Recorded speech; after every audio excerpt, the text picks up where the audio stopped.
Good morning and welcome to Monkhouse Mondays. I'm delighted that Andy Reid has agreed to come back and have another chat with me. It was 69 days ago, Andy, that we had our first conversation. And I'm certainly fitter, healthier, and I've lost a bit of weight. You look really happy at the moment. So what have you been up to in the last 69 days? Well, as we said last time, sort of trying to keep on top of that sort of fitness stuff. And as you know, you're in my little group. I hit my Hall of Fame on my MyZone. So that was my highlight of the last 69 days. Yeah. It's been a bit up and down, the bad weather and a couple of other things. I had a bad week, but generally back on the bike, and the weather's going to be improved again this week. So I'll be outdoors doing a lot more of that running again at the moment. But I'm still, said last time, still the same. I'm really missing the thing I hate about Facebook and others is these images popping up of this time last year we were playing touch, we were at touch rugby and playing rugby and all the rest of it. So that's a bit of a reminder of the bit that I'm really missing. Yeah, absolutely. And it's starting to come back though, isn't it? We're starting to, my daughter's had some tennis lessons one-to-one. She's just started small group hockey again. So we're starting to get some of that coming back from a sport point of view. And I suppose that's really what I wanted to talk to you today about, because of the breadth of the work that you do. What sort of things have you seen over the last 69 days that we should be taking pride in, that we should be proud of? Yeah, you're right. I mean, one of the great things about what we do, particularly the Sports Think Tank and some of the work I do at Sage Impact, is that we're sort of, we don't have a particular constituency. It's sort of like an overview of the entire sector, from sports business through to the sport development piece, taking in school sports, sort of the leisure sector, as well as NGBs and smaller charities right across the piece.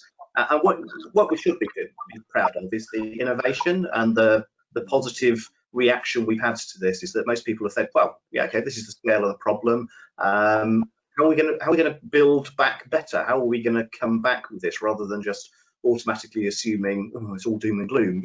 Those first few weeks are a little bit like that. You pick up on the mood of, you would have got it with your daughter's club and others, but there was a sort of, we just want to get back. What are we going to do?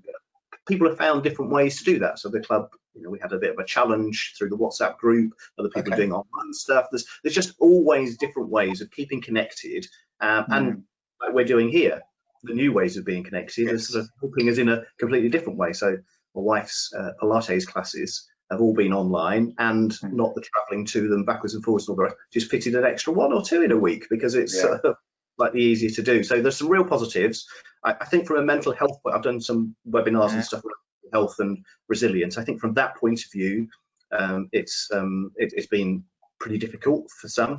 I'll come on to that because obviously we need to talk about the inequalities and what has happened in the sector. But there is I think for those of us who are okay, this has been a reasonably good period, and we've done other things and people have bought bikes and they've been out and about more.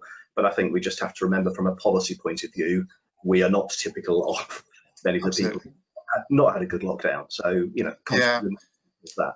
I would agree with that. And I think on reflection, which I've started having a little bit more time to do in the last few days, this has been so good for my mental health. Just reconnecting with people, just having a conversation, just almost, you are looking people in the eye to some extent. And that's the bit I certainly missed for the first few weeks of lockdown. So I think it's been really good for me. But you did mention there's been some really big challenges that we've experienced as a country. And the Black Lives Matter thing has really made a lot of people think about how we deal with inequality. So what sort of things have you been involved in around that sort of subject matter?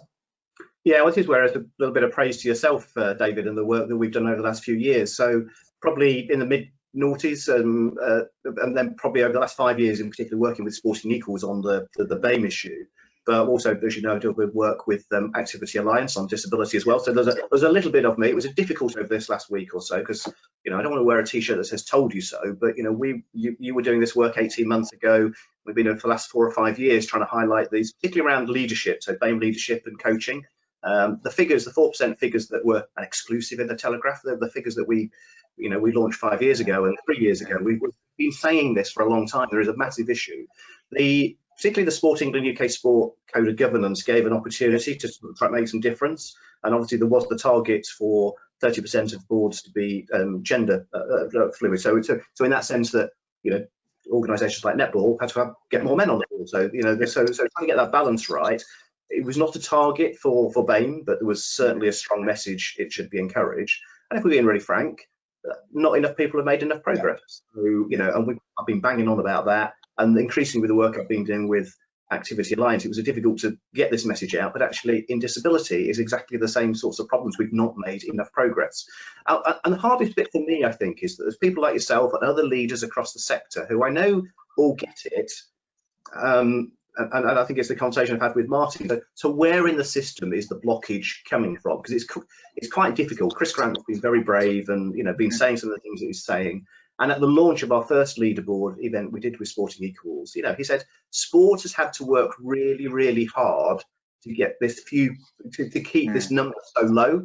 I knew the 5 people in leadership in the whole sector who were in those roles. You could name them. And when Chris left Sported, you suddenly lost 1/5 of the BAME leadership in the sector, and that is truly awful when you know the individuals. So he's, like you said, we've worked really hard. Participation levels, I mean, I've been involved with Sport England on their launch of their sort of stats and things. There was an event in Birmingham a few just before lockdown. So I think people have got the issue, they understand the scale of it, but it's clearly, as I say, that's why I find it difficult to criticise people, because all the people I do know in the sector sort of get it and want to do something about it. But I'm not quite sure. I suppose this is where being slightly neutral comes at this stage, is how many. So we did the work with Activity Alliance this week to launch their inclusive materials. Yeah, you will have seen those. But I just wonder, if I really prodded you and others in the sector, how many actually have that at the forefront of their mind? So I've just done a blog on this, is that actually if we're going to build back better, we can't just go back to the old ways, because those inequalities were already there. And if we just did more of the same, as we see during the lockdown, those inequalities have been exasperated. Yes. We're back to doing the old way, we'll still have those problems. So I just wonder how many people at the top of their list have got tackling these issues. And if they've not, I would encourage people to push it further up their list rather than just recovering as we were before. Yeah, it's reopening, but reopening better. It's not just about getting back to where we were. And I think some of the challenges around certainly financing it are making people focus on the 2-metre rule or whatever it happens to be, rather than how do we actually make sure when we are communicating what we're doing, we're communicating that in a way that reaches populations that we've not reached in the past. So I think it's a really interesting point from that point of view. We have to change our thinking. We have to think about our imagery. We have to think about the language we use and the places in which we display that information. Well, even more importantly, David, I've sort of come over the last few years come around to this, that we have to co-create. So you have to go into community and build from the bottom. So you're right. One of the tendencies has been, well, let's build a program that we probably slightly sell in a different way. I sat around a completely different, but it's related, because I think it is all about this rebuilding community. A town deal. I'm on one of the town deals, trying to bid for the 25 million deal thing. And we looked around the board, and everybody had a car.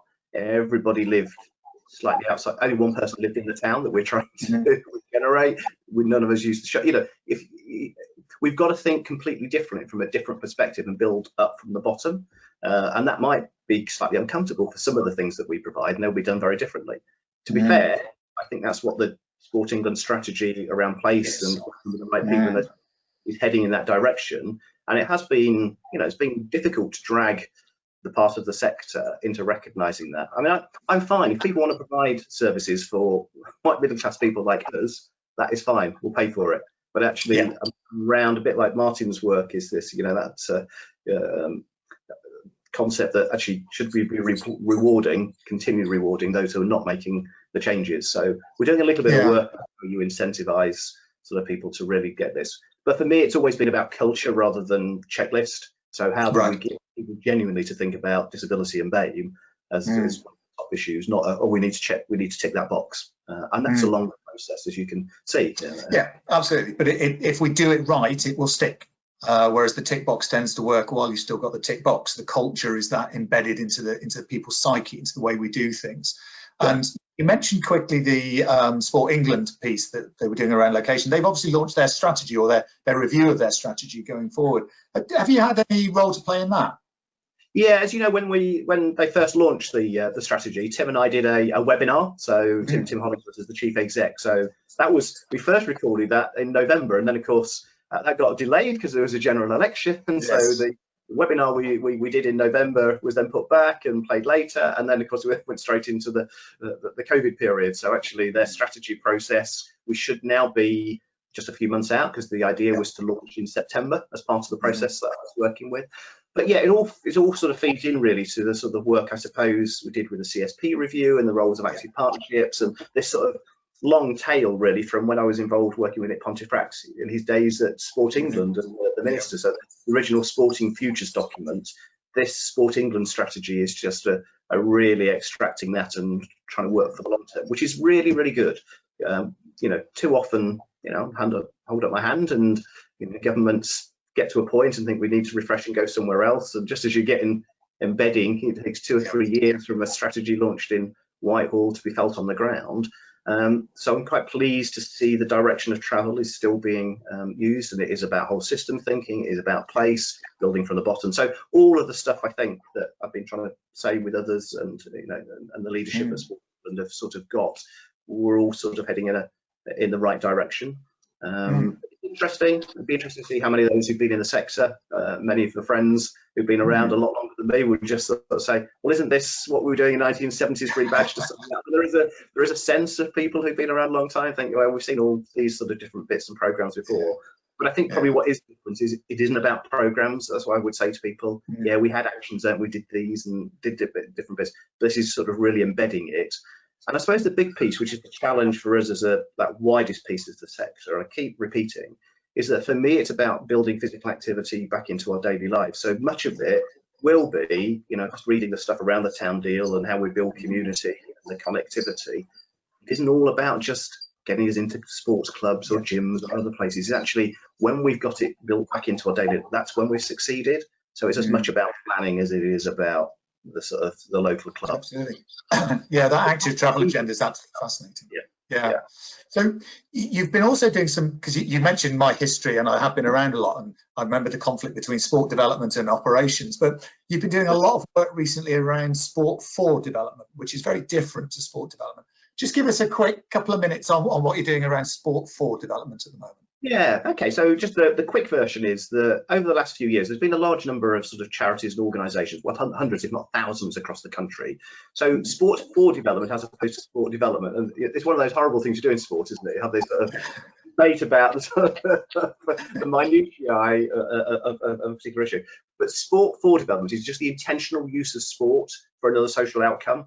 So organisations like Street Games, Street Leagues, a lot of the football trusts, the rugby union sort of club trusts and others, Sport Ed, all of these organisations that specifically just have sport as the tool that gets around mental health, education, needs, training, getting people back to work. So actually sport is just the tool you use rather than developing someone's sports skills.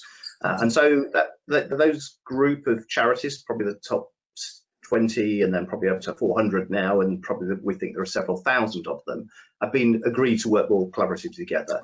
And so the set up something called the Sport for Development Coalition, which has been funded a little bit by Sport England, Comic Relief and Laureate Sport, which obviously is the global sport for development body. And they advertised as I was retiring in September, they advertised for a chair. Got a couple of phone calls from people saying, is this something you'd be interested in doing? Started at the end of January as chair of this organisation. We didn't have any funding in place for and all the others, so we're just going through that process, and we've got the Sport England, Comic Relief and Laureate funding. And ironically, today we'll be shortlisting for the executive director post, which we are working very closely with the Sport and Recreation Alliance on delivering. And it sits in this sort of piece that Sport England are really, they've been really behind us, and Tim's been really good at making sure we get this over the line despite COVID and all the rest. Because as you can imagine, in terms of all of those things that I talk about in my wider piece around, well, economic regeneration, levels of unemployment, sport for development is probably going to be increasingly more important.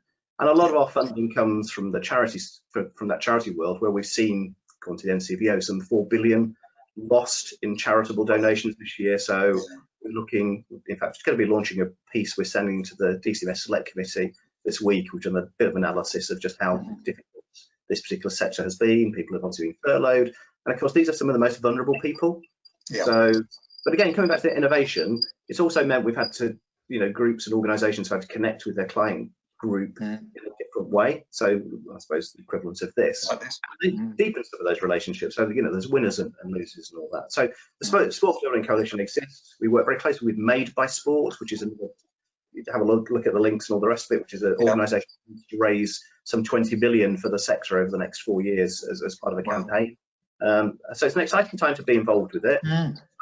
Dive straight into the same challenging as other parts of the sector. Sure. So, but very excited by the potential again to build back better as part of that. So Absolutely. yeah, and it hits all those things that I enjoy in life, the issues that are about rebuilding community and individuals, and it's going to be a tough time. Brilliant. Yeah. Andy, we're going to have to stop there because we've already had our 50 minutes. It's just as it always does when we get together. Andy, thank you so much for your time today. Really good to see you, and I really hope you find a really good person to lead that coalition for you. So Andy, take care. We'll catch up soon. All right. Right. Thanks, David. See you soon. Bye-bye.